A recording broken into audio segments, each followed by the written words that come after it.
கிறிஸ்துவுக்குள் என கண்பானவர்களே, உயிர்த்தெழுந்த இயேசு கிறிஸ்துவின் நாமத்தினால் உங்களுக்கு என் அன்பின் வாழ்த்துதலை சொல்லிக் கொள்கிறேன். நாம் ஆராதிக்கிற தேவன் உயிரோடு இருக்கிறார். இன்றைக்கு இயேசு கிறிஸ்துவின் சரீரம் வைக்கப்பட்ட கல்லறை காலியாக திறந்தபடியே இருக்கிறது. எத்தனையோ மகான்கள் வந்தார்கள், அதெல்லாம் மூடப்பட்டிருக்கிறது. ஆனாலும் கர்த்தர் சொன்ன வார்த்தையின்படி மரித்தேன், ஆனாலும் சதா காலங்களிலும் உயிரோடு இருக்கிறேன் என்று சொன்ன உயிர்த்தெழுந்த தேவன், நாம் ஆராதிக்கிற சர்வ வல்லமுள்ள தேவன்.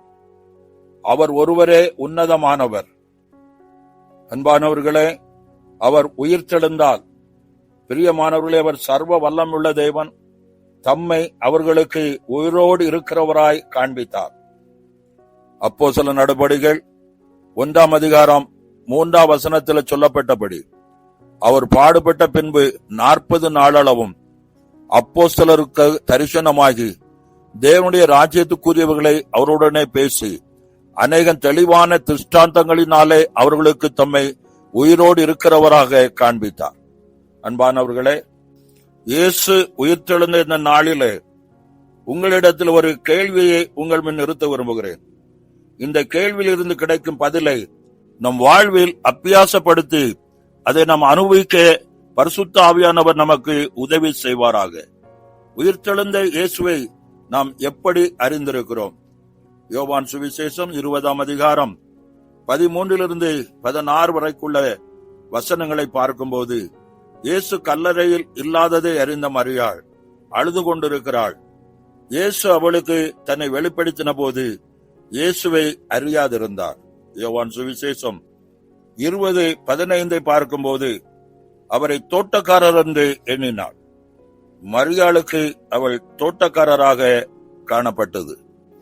மேலும் லூக்கா சுவிசேஷம் 24 அதிகாரம் 18 வசனத்திலே, கிளையோப்பா, நீர் அந்நியராக இருக்கிறீரே என்று சொல்லி அவரை அந்நியராக பார்த்தார்கள். மேலும் எனக்கு அன்பானவர்களே, லூக்கா சுவிசேஷம் 24 அதிகாரம் 36 37 வசனத்தை பார்க்கும்போது, சீசர்கள் கூடியிருந்த இடத்திலே இயேசு உங்களுக்கு சமாதானம் என்றார். ஆனால் அவர்கள் ஒரு ஆவியை காண்கிறது போல கண்டார்கள். ஆனால் ஒரு மனிதன் உயிர்த்தெழுந்த இயேசுவை எப்படி கண்டான் என்றால், யோவான் எழுதின நற்செய்தியின் 21 அதிகாரம் 7 வசனத்தை பார்ப்போமானால், நாம் ஆராதிக்கிற தேவன் கர்த்தாதி கர்த்தர். அவரை நாம் கர்த்தாதி கர்த்தராக பார்க்க வேண்டும். அவர் அருகில் சென்று அவர் பிரசன்னத்தை உணர வேண்டும். அவர் கொடுக்க வேண்டிய கனத்தை, அன்பையும் மகிமையும் அவருக்கு கொடுக்க வேண்டும். இந்த தேவாதி தேவன் நம் மீது அன்புள்ள தேவனாய் இருக்கிறார். அதே போல நாமும் அவர் மீது அன்பு செலுத்த வேண்டும் என்று எதிர்பார்க்கிறார். யோவான் எழுதின நற்செய்தி நூல் 21 அதிகாரம் 15 17 வரை உள்ள வசனத்தை பார்க்கும்போது, பேதுருவை பார்த்து இயேசு கேட்கிறார், யோனாவின் குமாரனாகிய சீமோனே, இவர்களில் அதிகமாய் என்னிடத்தில் அன்பாய் இருக்கிறாயா என்று கேட்கிறார். பிரியமானவர்களே, இந்த உயிர்த்தெழுந்த இயேசு உங்களிடத்தில் எதிர்பார்க்கிற ஒன்று, நீங்கள் அவரிடத்தில் அன்பாயிருக்க வேண்டும் என்பதை மாத்திரமே எதிர்பார்க்கிறார். எனவே இந்த உயிர்த்தெழுந்த நாளிலே நீங்கள் அவரை எப்படி பார்க்கிறீர்கள்? தோட்டக்காரராயா, அல்லது அந்நியராயா, அல்லது ஏதோ ஒரு ஆவியை பார்ப்பதை பார்க்கிறீர்களா?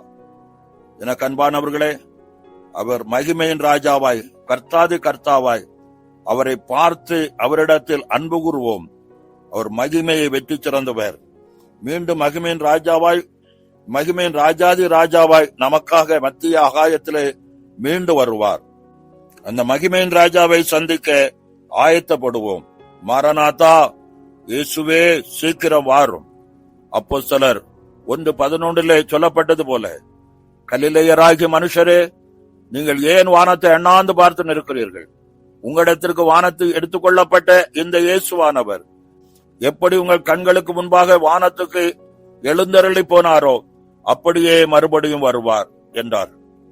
கிறிஸ்துவுக்குள் அன்பானவர்களே, அந்த மகிமையின் ராஜாவை அவருடைய வருகையிலே அவருக்கு முன்பு காணப்படுவதற்கு நாம் ஆயத்தப்படுவோம், ஆயத்தப்படுத்துவோம். கர்த்தர் தாமே இந்த வார்த்தைகளை கொண்டு உங்களை ஆசீர்வதிப்பாராக. ஆமென். ஜெபம் செய்வோம். நேசிக்கிற நல்ல பிதாவே, ஆசீர்வதிக்கப்பட்ட இந்த நாளுக்காக நன்றி செலுத்துகிறோம். 2000 ஆண்டுகளுக்கு முன்பு இந்த உலகத்திற்கு மீட்பரும் இரட்சகருமாய் வந்து மனுக்குலத்தின் பாவ அடிமைத்தனத்திலிருந்து மீட்டெடுக்கும் வண்ணமாய் உம்மையே தியாக பலியாய் தந்து மறுபடியும் உயிரோடு எழுந்த இந்த நாளை எண்ணி பார்த்து உமக்கு நன்றி செலுத்துகிறோம். எங்கள் மீறுதலுக்காய் காயப்பட்டு எங்கள் அக்கிரமத்துக்காய் நொறுக்கப்பட்டீர் என்பதை உணர்ந்து இன்னும் உம்முடைய அன்பை உணராத ஒரு கூட்ட மக்கள் வலதுகைக்கும் இடதுகைக்கும் வித்தியாசம் தெரியாதவர்களாய் வாழ்ந்து கொண்டிருக்கிறார்கள். அப்பா, அவர்களும் சந்திக்கப்பட வேண்டுமே. அப்படிப்பட்ட நினைவு கூறுதலின் நாளாய் இந்த உயிர்த்தெழுந்த பண்டிகையை கொண்டாடி கொண்டிருக்கிற மக்கள் மத்தியில உம்மை அறியாத மக்களும் இந்த நாளை கண்டுகொள்ள கர்த்தர் கிருபை பாராட்டுவீராக. உம்முடைய மேலான நாமம் மகிமைப்படட்டும். உம்மை அறியாத உம்மை கண்டுகொள்ளாத மக்களுக்காக போராடி ஜெபிக்க நல்ல ஜெப வீரர்களை எழுப்பி தருவீராக.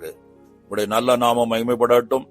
இந்த உயிர்த்தெழுதலின் மகிமை எல்லா குடும்பத்திற்குள்ளும் பரவட்டும். அப்படி செய்கிற கிருபைக்காய் ஸ்தோத்திரம்.